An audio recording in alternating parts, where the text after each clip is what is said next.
கொள்ளுகாரர கூதிகாரர சபைக்கு மனமார்ந்த வணக்கம். இல்ல எருமா நல்லா 2-4 லிட்டர் பால் கறக்கும் ஒரு பக்கம். ஆமா இப்பேற்பட்ட சபையில ஒரு பொட்டு புள்ள நான் வந்திருக்கும் போது என்கிட்ட பேசுறதுக்கு ஒரு குஞ்சான குஞ்ச கூட காணுமே அம்மா. கண்டாளி முண்டா அறுத்து போட்டா கூட ஒரு 1.5 மக்கற குஞ்சாவும் ஒரே குஞ்ச கூட இங்கிட்டு பாரு நின்று காமக்கற குஞ்சு நின்னுட்டு பாரு. அதானே ஒரு குஞ்சா காணல.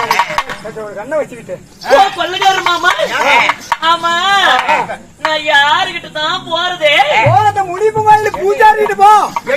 பாவா ஓடி 1.5 டன் வெயிட். ஏ அப்பா இந்த மாதிரி வரவே இல்ல வந்து எப்படி ஓவத்த பாரு. ஆளை போறே பாறா. எத்ததா எப்ப நோண்டி போட்டாங்களோ 1ஆம் தேதியில இருந்து கையில கங்காரத்தை கட்டிக்கிட்டு அவர் அங்க மணி ஆடிட்டு இருக்காரு. எங்க இல்ல உள்ள? ஆமா. நீ அந்த பிள்ளைய அவர்கிட்ட போக சொல்ற? போக மாட்டாங்க. எப்படி போவாரு? சரி வேலையெல்லாம் உனக்கு தெரியாது, எனக்கு தான் தெரியும். எப்படி? அவர் கோயில்ல மணி ஆடிட்டு இருக்கும்போது இந்த பிள்ளை போய் சனிமொழியில் நின்னுட்டு பாரு அப்படியே மணி கிணியில அப்படியே சாமி தலைமையில கமிச்சுட்டு கங்கான் தவிர்த்து வேலு மேல எஞ்சிட்டு பிள்ளை குடிட்டு அடிச்சு விட்டுருவாரு அந்த புதைக்கு. எப்படி சொல்ற? இங்க நிறைய புதை இருக்குது. எங்க ஊர்ல அந்த மாதிரி இல்ல.